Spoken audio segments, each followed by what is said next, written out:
नमस्कार, खबर विशेष में आपका स्वागत है। मैं हूं आपके साथ शुभम त्रिपाठी। आजमगढ़ और रामपुर में लोकसभा की सीटों के उपचुनाव पर सबकी निगाहें टिकी हैं। दोनों सीटों पर समाजवादी पार्टी के साख जो है वो दांव पर है और आज प्रचार का आखिरी दिन है। सीएम योगी ने दोनों सीटों पर चुनाव प्रचार किया, मगर अखिलेश यादव ने दूरी बनाए रखी। लोकसभा उपचुनाव में सियासी जंग पर आज अपनी खास पेशकश देखिए। गढ़ की लड़ाई में अपने मेहमानों से हम बातचीत भी करेंगे, उनसे जानेंगे उनके जो विचार हैं और उपचुनाव की जंग में कौन किस पर भारी है। क्या आजम खान बचा पाएंगे अपना गढ़, ये भी हम देखेंगे।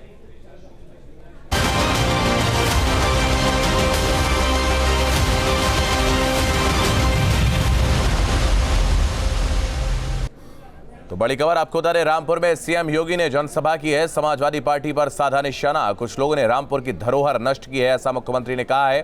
और हम धरोहर के साथ खिलवाड़ नहीं करते। तो कुछ लोगों की सत्ता के ऐंठन को दूर किया है। रस्सी जल गई मगर ऐंठन नहीं जा रही है। तो भूमाफियाओं को सबक सिखाने का काम किया है। बीजेपी सरकार ने गरीब को न्याय दिलाया है। डबल इंजन सरकार ने गरीबों को न्याय दिलाया है। तो गरीब व्यक्ति का कोई मजहब नहीं होता। पहले दंगाइयों का सम्मान किया जाता था और अब मेधावी छात्रों का सम्मान होता है, ऐसा मुख्यमंत्री ने अपने उद्बोधन के दौरान कहा है। तो रामपुर में मुख्यमंत्री योगी आदित्यनाथ संबोधित कर रहे थे और इस दौरान उन्होंने समाजवादी पार्टी पर निशाना साधा है। उन्होंने कहा कि कुछ लोगों ने रामपुर की धरोहर नष्ट की है और हम धरोहर के साथ खिलवाड़ नहीं करते। तो कुछ लोगों की सत्ता के ऐंठन को दूर किया गया है। रस्सी जल गई है लेकिन ऐंठन अभी नहीं जा रही है। भूमाफियाओं को हम सबक सिखा रहे हैं।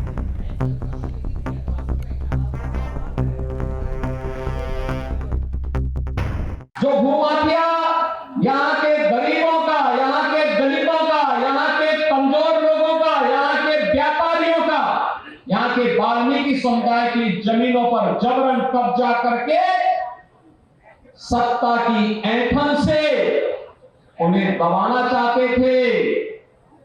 जब परिवर्तन हुआ तो उस ऐंठन को तो दूर किया ही गया, लेकिन साथ साथ गरीबों की संपत्ति भी उन्हें वापस करते हुए जिन लोगों ने सत्ता का दुरुपयोग किया था उसकी सजा भी सरकार उनको दी है। पहले मुख्यमंत्री आवास में सपा की सरकार के समय पेशेवर दंगाइयों और अपराधियों को बुलाया जाता था, उन्हें सम्मानित किया जाता था। आज गुरुबाणी का पाठ हो रहा है, मेधावी छात्रों का सम्मान होता है। और यही नहीं, वहां पर गुरु गोविंद सिंह जी महाराज के 4 साहिबजादों की स्मृति में वहां पर बाल दिवस आयोजित करने के कार्यक्रम आयोजित होते हैं। यही तो रामपुर में गरजते नजर आए मुख्यमंत्री योगी आदित्यनाथ और उन्होंने कहा कि कुछ लोगों ने रामपुर की धरोहर को नष्ट किया है और हम धरोहरों के साथ खिलवाड़ नहीं करते हैं। कुछ लोगों की सत्ता की जो ऐंठन थे उसको दूर किया गया है, लेकिन रस्सी जल गई है मगर ऐंठन अभी नहीं जा रही।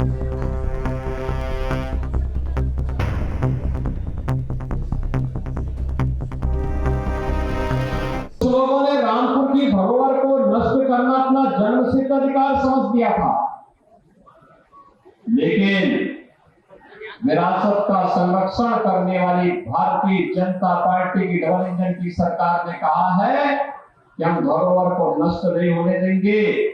धरोहर के साथ किसी प्रकार के खिलवाड़ किसी को नहीं करने देंगे। और व्यक्ति कितना भी बड़ा क्यों न हो और कितने भी बड़े गरूर में क्यों न हो, अगर वह धरोहरों के साथ किसी प्रकार का छेड़छाड़ करने का प्रयास करेगा तो जनता जनार्दन की अदालत उसको स्वयं सबक सिखाने का काम भी करेगी। तो मुख्यमंत्री के उद्बोधन को आपने सुना। हमारे साथ जो खास मेहमान इस वक्त जुड़ रहे हैं उनका परिचय आपसे करवाते हैं। भुवन जोशी समाजवादी पार्टी के प्रवक्ता हमारे साथ जुड़ रहे हैं। बीजेपी प्रवक्ता एसएन सिंह हमारे साथ जुड़ रहे हैं। अवधेश कुमार वरिष्ठ पत्रकार हैं और अविनाश सिंह हमारे सहयोगी लखनऊ से हमारे साथ जुड़ रहे हैं। अविनाश, आपके पास आएंगे। जिस तरीके से मुख्यमंत्री आज लगातार ताबड़तोड़ दौरे कर रहे हैं, विपक्ष कहीं नजर नहीं आ रहा है। अखिलेश यादव राजनीतिक रूप से इस पूरे संग्राम में कहीं नजर नहीं आ रहे हैं। बाकी दौरे तो वो कर रहे हैं।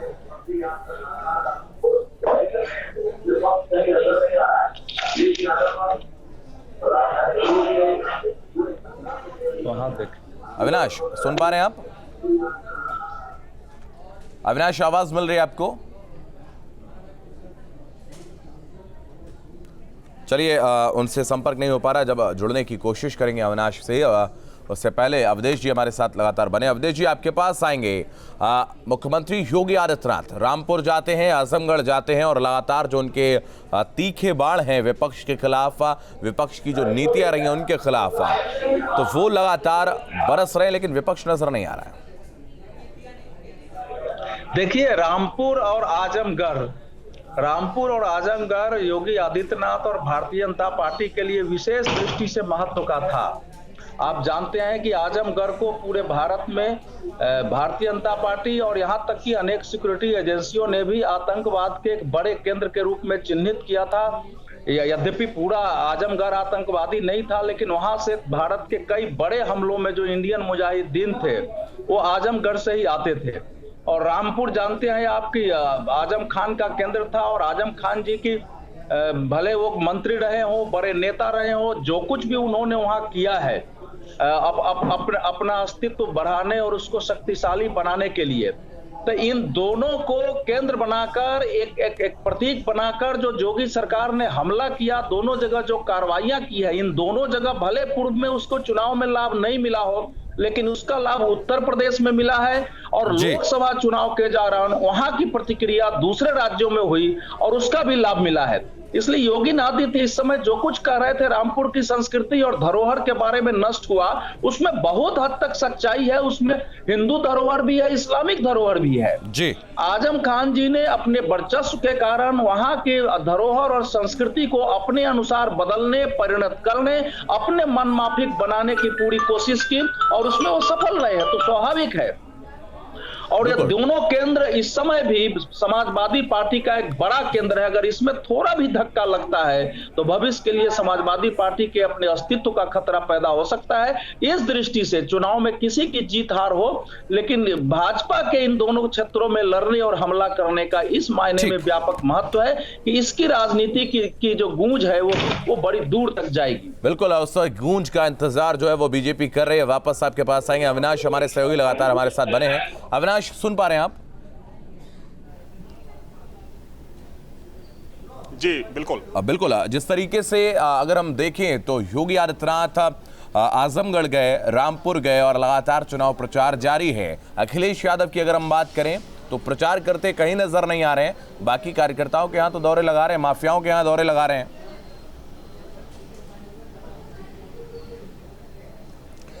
देखिए, शायद समाजवादी पार्टी इस चीज़ को लेकर आश्वस्त है कि चाहे हम रामपुर की बात करें या फिर आजमगढ़ की बात करें, ये दोनों सपा की परंपरागत सीटें रही हैं। हालांकि अगर हम रामपुर की बात करें तो रामपुर में भाजपा के उम्मीदवार पहले जीतते आए हैं, लेकिन आजमगढ़ में जिस तरीके से विधानसभा चुनाव में वहाँ की 10 सीटों पर समाजवादी पार्टी ने चुनाव जीता था, तो शायद हो सकता है कि अखिलेश यादव को ये लग रहा होगा कि वहाँ बिना चुनाव प्रचार किए ही समाजवादी पार्टी की जो उम्मीदवार हैं धर्मेंद्र यादव, वो चुनाव जीत जाएंगे। लेकिन देखिए, इस बार का जो समीकरण है वो समीकरण बिल्कुल उल्टा है, क्योंकि अगर हम 2019 की बात करें शुभम, तो 2019 में समाजवादी पार्टी और बहुजन समाज पार्टी का गठबंधन था और तब माना गया था कि एक साथ जो चाहे हम मुस्लिम वोट बैंक की बात करें, जो यादव वोट बैंक था, और साथ में जो दलित वोट बैंक था, वो एक साथ समाजवादी पार्टी को गया था। और शायद यही वजह रही कि 1 लाख से ज्यादा मार्जिन से अखिलेश यादव वहां से चुनाव जीते थे। लेकिन इस बार देखिए, ना तो गठबंधन है और कहीं ना कहीं एक